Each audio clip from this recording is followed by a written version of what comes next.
Before I continue, just an elephant in the room.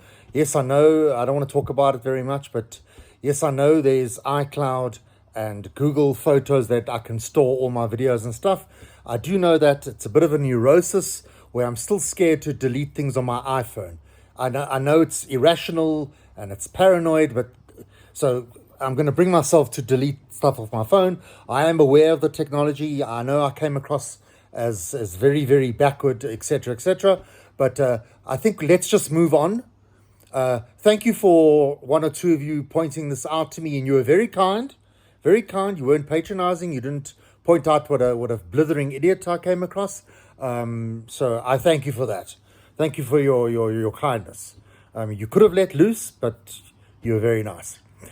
So what actually grabbed my attention was this interview. Don Lemon, formerly of CNN, he interviewed Elon Musk of SpaceX, Tesla, whatever.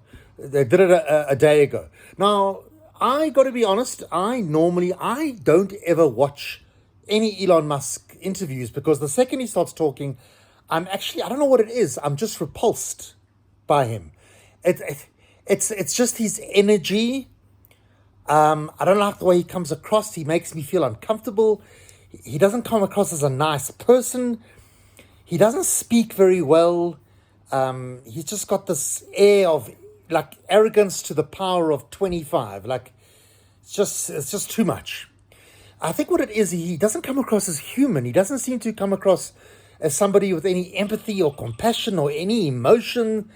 It's very difficult to relate to him. But I just was drawn to this interview. I caught a whiff of it.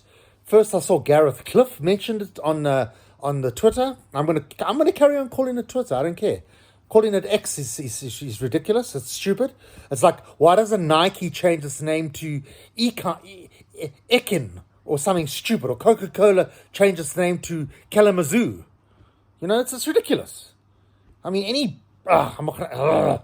I don't want to go off on a tangent, but anyone who knows anything about branding and marketing and will know that what a stupid, stupid move. And Don Lemon actually pointed it out to him. He actually said to Elon Musk, when are we going to stop saying formerly known as Twitter? And Musk didn't really get it. Musk just said, no, I'll just carry on calling it X. I don't think Musk doesn't really get it, that he's just like taken a very strong brand and just wiped it off the face of the planet. But anyway, be that as it may. So Don Lemon, I think, got a lot of criticism. I watched the whole interview. First, I caught a little clip on CNN. Jim Acosta made a very good point. He said, people are wondering, why are we focusing so much on Elon Musk? And the reason being is Elon Musk, he's the owner, CEO, whatever he calls himself, of one of probably the biggest, one can argue, the biggest news provider in the world. And at the very least, one of the biggest information platforms in the world. So he's a very important figure. Sometimes he'll say something and it'll affect the economy. So you may not like him, you may like him, it doesn't matter. He's a hugely influential, important person, whether you like it or not. So I watched the whole interview on YouTube, just over an hour. First of all, I've got to take my hat off. I've got to give accolades, kol hakavod, we say, to both Don Lemon and Elon Musk. Two people on complete polar opposites of world opinion, ideology, values, just everything. And yet they didn't tear themselves apart. Like, I could see Elon Musk was really battling. But he controlled himself. They didn't get into any aggressive name calling. They didn't get. I don't know if I could sit. I don't know if I could sit with somebody for that long and not lose it a bit. So I must say they both kept their composure, and yeah, I was actually pretty impressed. I think they can be proud of themselves for just keeping it together. Don Lemon, I don't want to be too critical of him because it's very difficult to conduct an interview of this nature with a character like Elon Musk. It's very difficult because you don't, everything you want to say to him is going to be critical, because Don Lemon comes from the other side of, as I said, world opinion, values, everything. So everything he's going to ask is going to come across as like a serious criticism or a real like hard questioning. So I think Don Lemon did as best as anybody could do. If one had to be hypercritical, one could possibly say to Don Lemon, hey, you could have been a bit gentler, started off, set Elon Musk at ease, maybe ask him, what like, how's your day today? Congratulate him on what he's achieved.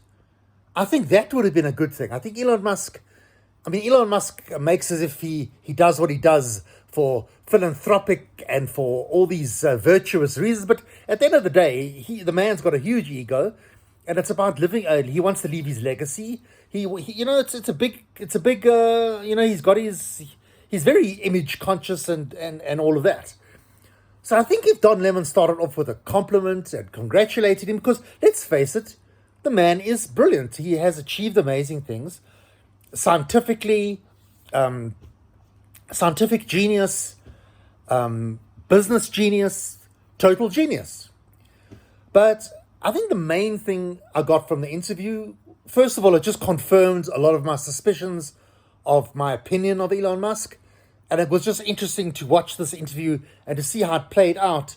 And it just shows, the thing is, and I've read the psychologists say this, that, some people who are just, and I've mentioned this before, people who are exceptional, people who have achieved great things, they can't know everything. They can't be an expert in everything. But unfortunately, people like Elon Musk, they don't see that, and they have these blind spots. And they can't accept or even acknowledge or even recognize that they don't know everything.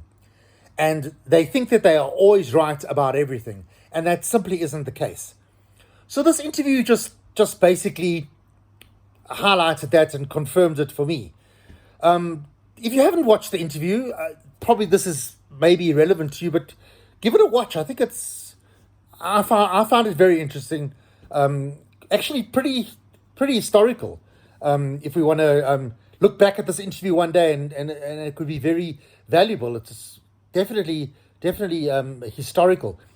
So one of the main things that I got out of it, and again, things that I've always suspected, Elon Musk he just doesn't come across as somebody who's got any insight into emotion, any insight into human compassion.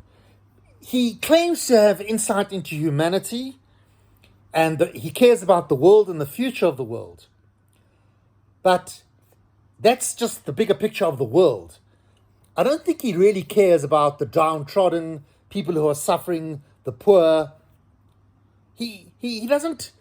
He claims to understand history, and he knows history, but parts of history that shows people suffering, and there are legacies of history, things that happen today is because of history. For example, he fails to see how slavery in America, slavery in the whole world, but let's just talking about America, it just changed the whole world. It changed America.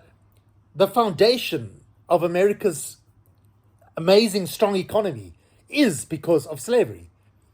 And then after slavery, of course, there were other factors. America's economy was hugely boosted by World War I, World War II, and goodness knows, many other factors.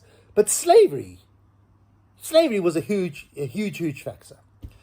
So Elon Musk basically, he lacks any insight into it. It's an EQ issue.